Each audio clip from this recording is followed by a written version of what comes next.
Hi. Before I start with my presentation, I want to share a small story. Hi, my name is Hiten Grover, and I'm a student currently studying MBA at Trinity Western University at Richmond campus. And I had one of these rare opportunities to go for a travel study. And my university sent me to Albania. And this was jointly conducted by Professor Ian Angell and Barb Angell. Professor Ian Angell, he is the CEO in residence at Trinity Western University. And I spent about 2 weeks over there. And I learned a lot there. I learned about the culture. We visited a lot of businesses. But apart from that, professor conducted lectures. And I got a chance to study an MBA course called Global Economic Competitiveness. At the end of the course, I don't know, I asked professor if I can write a screenplay. And professor said, this is not a screenplay writing class, but you can write me a business plan, and in the appendix of that business plan, you can attach a script. So and I was fired up. I was really fired up, and I enrolled myself in a screenplay writing class. And uh, as time passed by, I immediately felt that 2 months is not enough time. But I am extremely grateful to Professor Ian and Barb for giving me this kind of opportunity for an MBA class, and I definitely felt that I needed more time. And but it's a wonderful start that I got. I ended up writing a few scenes, which I have attached in the appendix of the business plan. All right, I'm gonna share my screen. Uh,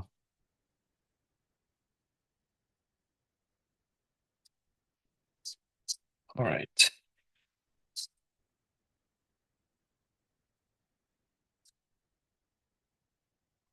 So,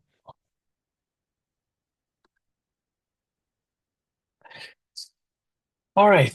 So to be able to write a business plan and a screenplay, I had to think of a story. And professor said that I'm good at retelling stories, so I want to adapt a book. And uh, we were discussing about Moneyball and films like Moneyball and Michael Lewis, who is the author of the book, who wrote that book and which got adapted into the film, and then. Uh, well, so or film like Big Short, which was another book by Michael Lewis, and that got adapted into a film directed by Adam McKay. And so I ended up reading Michael Lewis's bibliography. And a a couple of weeks back, I was watching this podcast recommended by Professor Prof. G. And on his podcast, Michael Lewis was one of the guests, and they were talking about Sam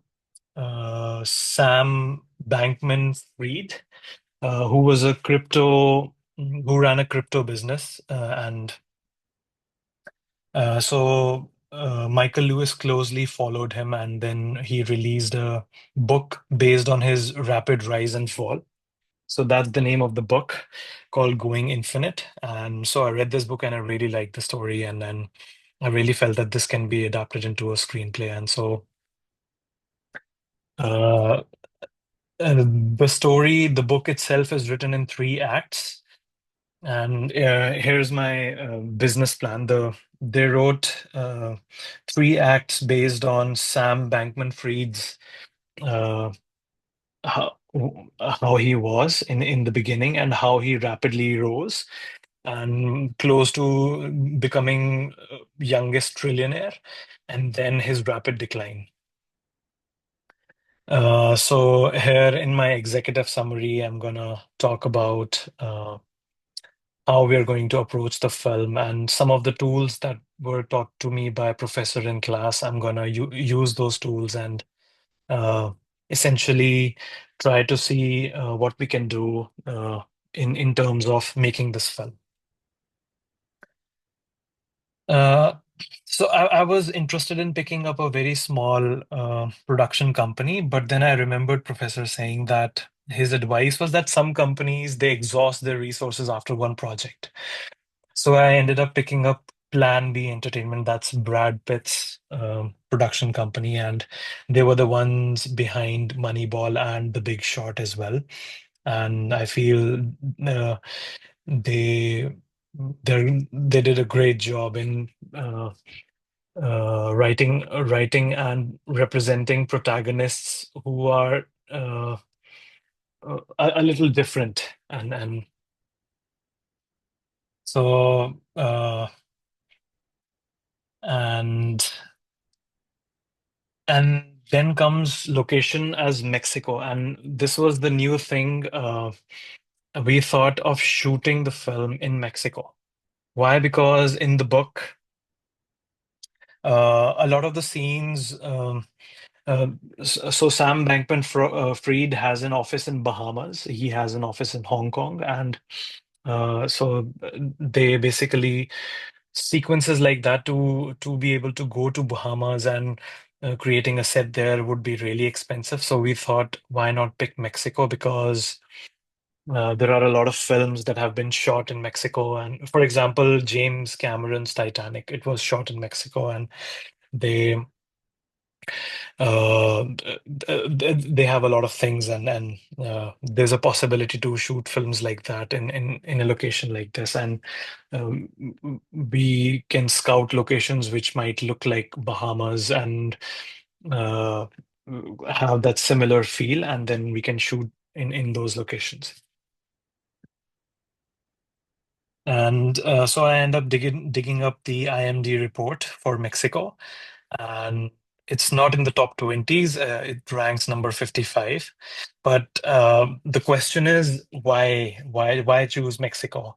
Uh, that's what I thought, that Mexico seemed like a good fit in disguise to disguise as Bahamas, because uh, majority of the portion of the film is either on a Zoom call with slight backgrounds, or him running up a business on a computer or on servers and things like that. And so him having an office in Hong Kong and having an office in Bahamas would be something like we can disguise it in Mexico. And and why does it matter? That's so what is another question that World Economic Forum on Competitiveness says, why am I choosing a different country and why not shooting it in United States? It's because that's what this World Economic Forum says, that uh, we are striving for competitiveness is striving for rising prosperity. That means creating more opportunities for all to improve the way people live. A competitive economy is more likely to grow sustainably.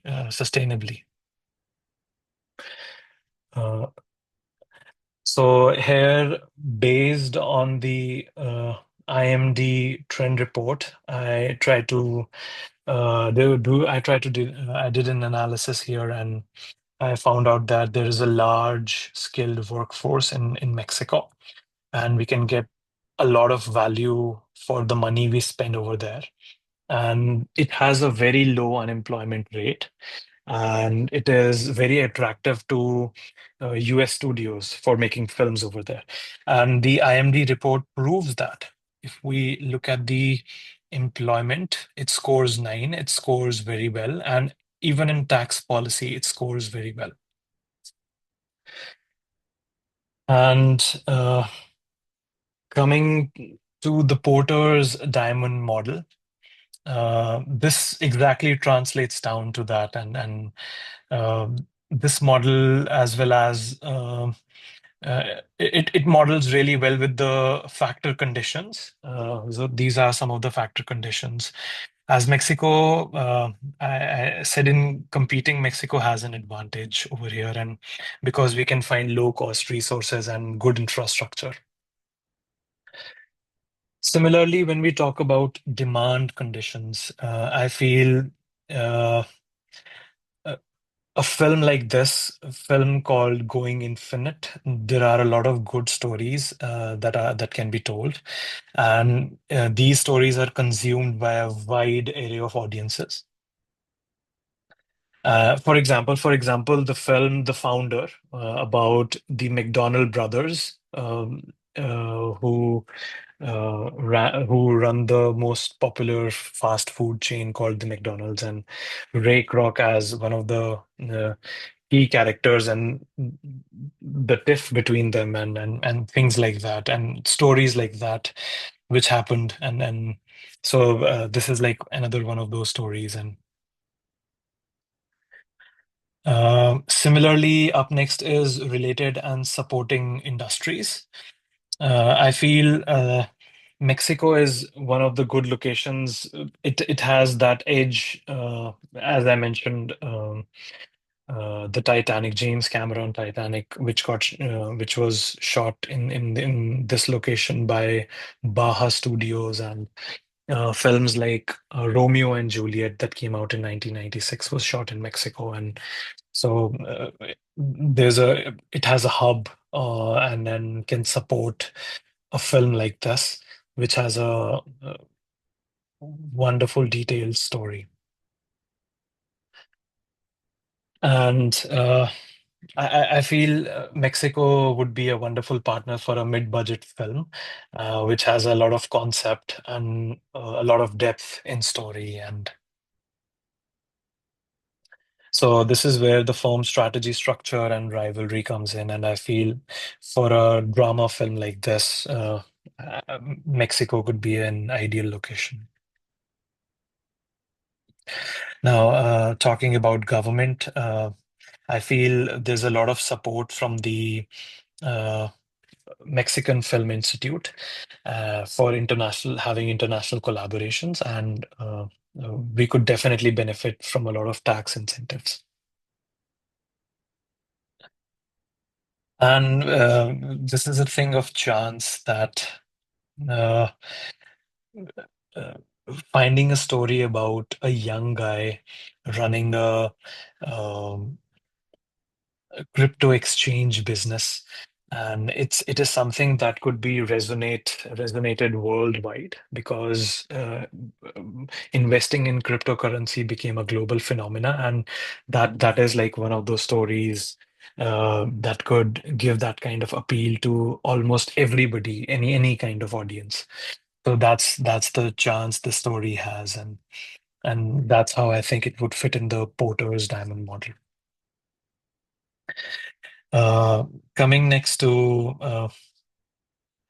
I remember watching this interview. Professor had shared this link, and in that, it was Charlie Rose who interviewed Michael Porter for Harvard Business Review, and uh, there he said that US has traditionally been a major force for opening markets and trade, but over the last few years, they stopped their leadership.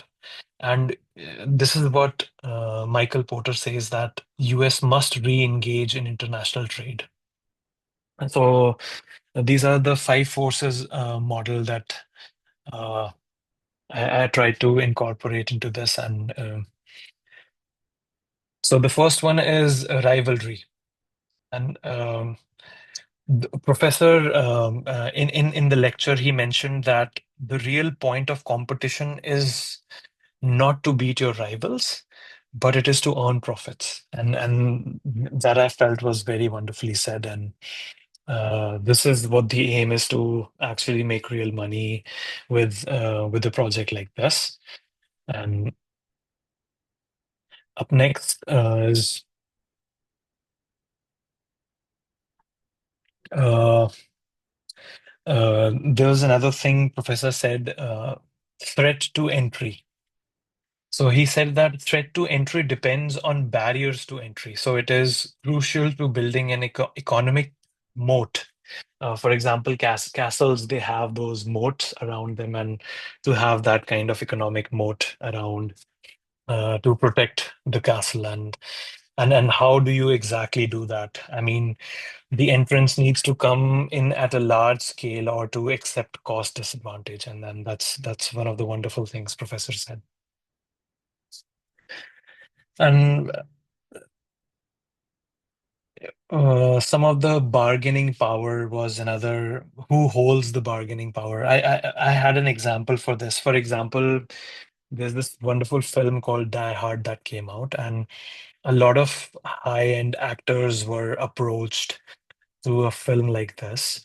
Mel Gibson declined it down. Burt Reynolds declined it. Uh, uh, Sylvester Stallone declined it. Harrison Ford declined it, and it ended up going to and nobody knew him at the time. It was Bruce Willis, and he ended up getting the role, and now and he became the actor now he is. So they do hold a certain bargaining power, but a story like this, I feel we could find a middle ground in this situation. Uh, then again, bargaining power for suppliers, that would be,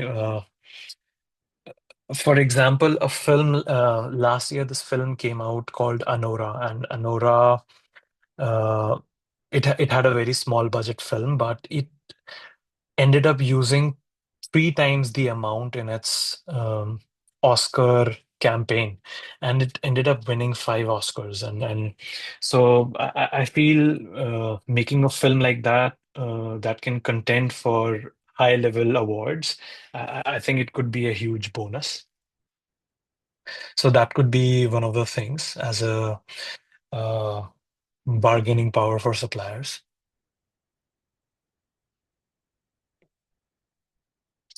Uh, w- w- we could offer emotional complexity in this one. For example, uh, there's this film called Tetris that was made by Apple Studios, and it was about this Russian inventor making this game called Tetris, and then it became becoming a global phenomenon. This story, a story like this, is kind of very similar to that, and so definitely there could be companies that could make substitute of this story, but I feel this story it's quite unique, uh, unique of its kind. And this was one of the slides Professor shared, and I really liked uh, uh, that the five competitive forces, he broke it down into revenue and cost. So yeah, that's and us shooting this film in Mexico, I feel it has a wonderful competitive advantage. All right, so up next is how do we position ourselves? I feel definitely in differentiation focus, but how do we do that in differentiation focus? First, on focused, we could be we're not a blockbuster uh, mass maker film. We don't have a crowd like that. It's not an Avengers film, but uh, I think we can aim for OTT platforms. That could be our one of the focuses. And when talking about differentiation, it has a story that essentially cooks and builds over time. For example, Shawshank Redemption was one of the films that came out in '94, and uh, I don't think so. It did really well in the cinemas, but over the period of time, it ended up becoming one of the best films of all time. That's what people rate it nowadays. So yeah, so this is not a high octane film that similar to the F1 film that recently came out, but it's definitely a film that could build over time. And uh, so this is the value chain that these are some of the things that we would do. We would raise fund from partners, and we would acquire rights, and we would work with casting directors, agents, and assemble projects, and we would oversee the production, tone, the direction, and storytelling quality. And this is something that we would outsource. These are some of the things that we won't be doing. And for example, we would need a good distribution partner, and the visual effects needed in the film, that would be done by a big studio, and uh, marketing would be something that would be done by someone, and things like that.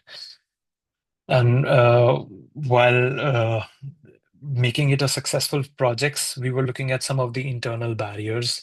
There could be a tone, what kind of genre it could be. Could it be still be a legal risk because the founder uh, was still undergoing through certain. He's a figure of controversy, and so these were some of the internal barriers that we looked through, and at the end, this was the final recommendation uh, that we came through, that having a differentiation focus strategy and looking at some of the risks. Could it potentially be a series or just a festival feature film that could go on OTT platforms? So yeah, these are some of the references, and uh, I tried my best to make a. It's not a complete script, but I tried to write a few scenes, and I've attached on Teams as an appendix for this. So I hope you like that.